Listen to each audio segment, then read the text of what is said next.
बिस्मिल्लाहिर्रहमानिर्रहीम। Now we start our today's lecture.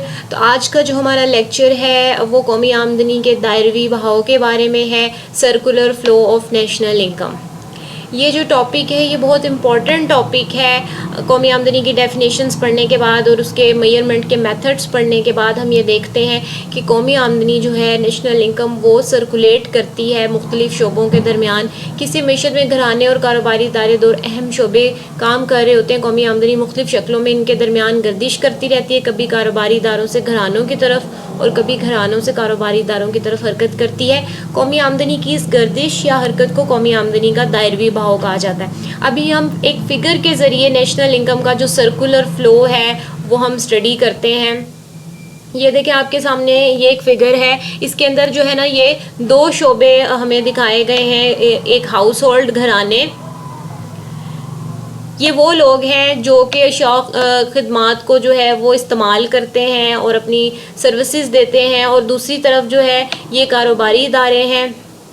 कारोबारी इदारे क्या होते हैं? ये शाह को पैदा करने वाले इदारे होते हैं, यानी कि ये जो शाह हैं ये कारोबारी इदारे या फर्म्स में पैदा होती हैं, और जो घरानों यानी कि हाउस होल्ड जो है तबका ये शाह खिदमात को इस्तेमाल करता है। ये ख़रीदने वाले लोग हैं और ये पैदा करने वाले लोग हैं।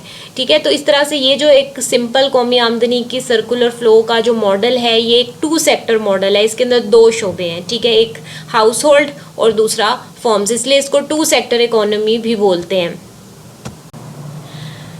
ठीक है, ये 2 सेक्टर सर्कुलर फ़्लो का 2 सेक्टर इकोनॉमी का मॉडल है, जिसमें हमने स्टडी करना है कि किस तरह से जो नेशनल इनकम है ये इन 2 सेक्टर्स के दरमियान जो है सर्कुलेट करती है। इस फिगर के ज़रिए ये हम एक्सप्लेन करते हैं। अब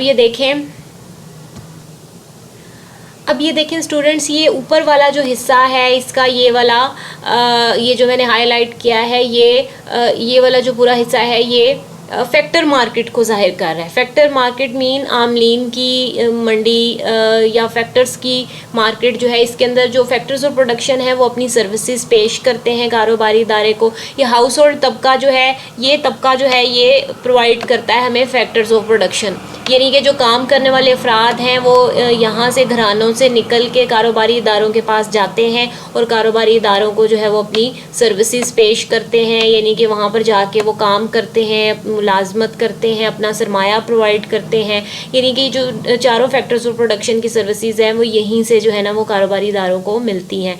आमलीन की खिदमात बतौर ज़मीन, मेहनत, सरमाया, तंजीम। ठीक है, ये चारों यानी कि जो जिन लोगों के पास ज़मीनें हैं वो अपनी ज़मीनों को एलोकेट करेंगे, फर्म्स को देंगे। इसी तरह से मेहनत जो है लोग अपनी लेबर प्रोवाइड करेंगे और सरमाया प्रोवाइड करेंगे, और अपनी तंजीमी खिदमात जो है वो कारोबारी इदारों को फ्राहम करेंगे। और इन सारे आमलीन पैदाइश की मदद से ये कारोबारी इदारे जो हैं वो अशिया पैदा करेंगे। ठीक है, उनको ये फैक्टर्स ऑफ प्रोडक्शन की सर्विसेज मिल रही हैं यहाँ से, और इसलिए ये जो एरोज़ के निशान है ये जाहिर कर रहे हैं कि ये जो फैक्टर्स ऑफ प्रोडक्शन है वो यहाँ से इधर की तरफ फ़्लो हो रहे हैं, कारोबारी इदारों के पास जा रहे हैं काम करने के लिए, और इन आमलीन पैदाइश की मदद से जो ये कारोबारी इदारे हैं वो अशिया व खिदमात पैदा करेंगे।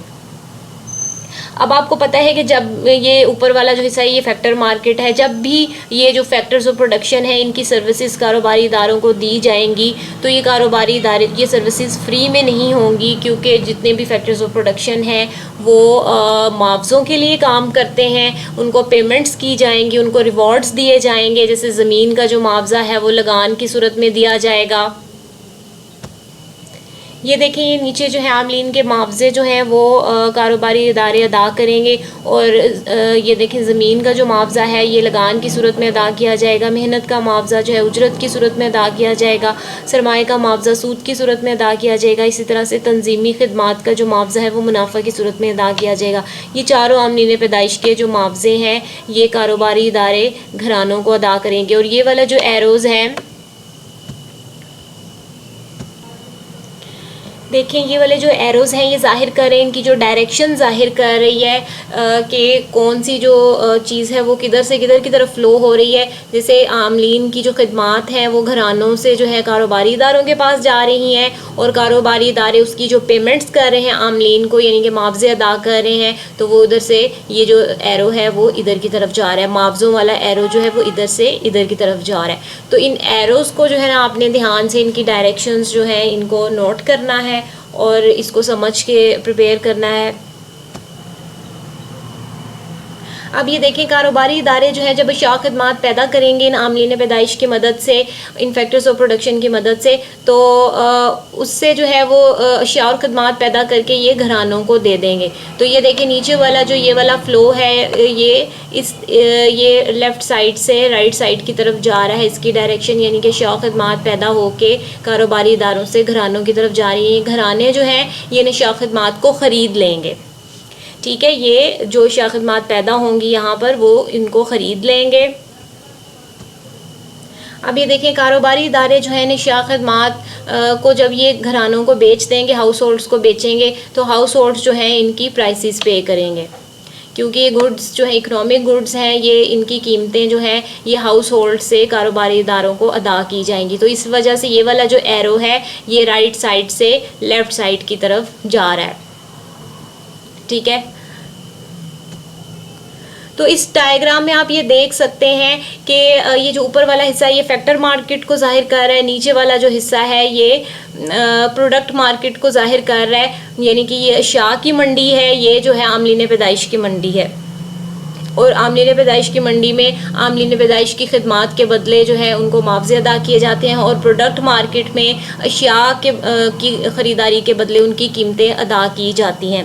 अब ये जो है अब यहाँ पर ये देखें जो हाउस होल्ड जो है जब ये अशिया ख़रीदेगा और उसकी जो कीमतें अदा करेगा वो कहाँ से अदा करेगा कीमतें, वो उस इनकम से अदा करेगा जो उसको ये ऊपर से मिली है, यानी कि ये जो हाउस होल्ड्स हैं ये इनकम अर्न कर रहे हैं, यहाँ से मुआवजे इनको मिल रहे हैं, ये जो मुआवजे हैं ये इनकी इनकम है। ये इनकम जो है वो नेशनल, इनका जो मजमुआ है इन मुआवजों का ये national income eight factor cost को जाहिर कर रहा है, यानी कि आमदनियों के लिहाज से कौमी आमदनी की पैमाइश को जाहिर कर रहा है। तो इस तरह से नेशनल इनकम जो है वो फॉर्म से हाउस होल्ड की तरफ फ़्लो करेगी, और हाउस होल्ड जो है वो इसी इनकम की मदद से जो है ना ये गुड्स एंड सर्विसेज जो पैदा की हैं वो ख़रीद लेगा और वो उनकी कीमतें अदा करेगा, और कीमतें जो है ना दोबारा से ये फॉर्म्स के पास चली जाएंगी। तो ये जो है ये वाले जो हिस्सा है ये भी नेशनल इनकम को जाहिर कर रहा है, और ये वाला हिस्सा भी नेशनल इनकम को जाहिर कर रहा है। ऊपर वाला हिस्सा जो है national income eight factor cost या आमलीन के मुआवजों के लिहाज से आमदनी है, और नीचे वाला जो हिस्सा है ये एक्सपेंडिचर मेथड, यानी कि जो कुल अखराजात के तरीके से हमने कौमी आमदनी कैलकुलेट की थी उसको जाहिर कर रहा है। तो इस तरह से नेशनल इनकम जो है फॉर्म्स से हाउस होल्ड की तरफ और फिर हाउस होल्ड से दोबारा से फॉर्म्स की तरफ चली जाएगी। तो इस तरह से ये जो इसका फ़्लो है ये इसी तरह से जारी रहेगा, सर्कुलेट करती रहेगी इकोनॉमी में, जो है एक तबके से दूसरे तबके की तरफ जाती रहेगी। तो इसके अंदर अच्छा ये सिंपल मॉडल था, चूँकि इसके अंदर हमने ना तो गवर्नमेंट है ना ही सेविंग है। हम यहाँ पर रिज्यूम किया है हमने कि जो ये सारी इनकम ऊपर से हासिल हो रही है हाउस होल्ड को, जितने भी ये मुआवजे हासिल हो रहे हैं ये सारे के सारे मुआवजे वो खर्च कर देते हैं अशिया खदमात ख़रीदने में और उनकी कीमतें अदा करने पर, यानी कि कुछ भी सेविंग नहीं करते, ठीक है, सारा कुछ कंज्यूम कर लेते हैं। तो ये सिंपल मॉडल है। इसके अलावा दूसरे और मॉडल्स भी होते हैं जिसमें हम गवर्नमेंट को और फाइनेंशियल सेक्टर को इंक्लूड करते हैं, लेकिन ये एक सिंपलेस्ट मॉडल है, बेसिक मॉडल है, जिसमें हमने सिर्फ 2 सेक्टर्स एज्यूम किए हैं। इसके अंदर ना गवर्नमेंट है, ना इसमें फॉरेन सेक्टर है, ना फाइनेंशियल सेक्टर है, सिर्फ 2 सेक्टर्स हैं, हाउस होल्ड और फॉर्म्स। तो इस तरह से नेशनल इनकम जो है इन दोनों सेक्टर्स के दरमियान सर्कुलेट करती रहती है। तो आई होप ये आपको समझ में आ गया होगा। Keep watching, thanks for watching, अल्लाह हाफिज़।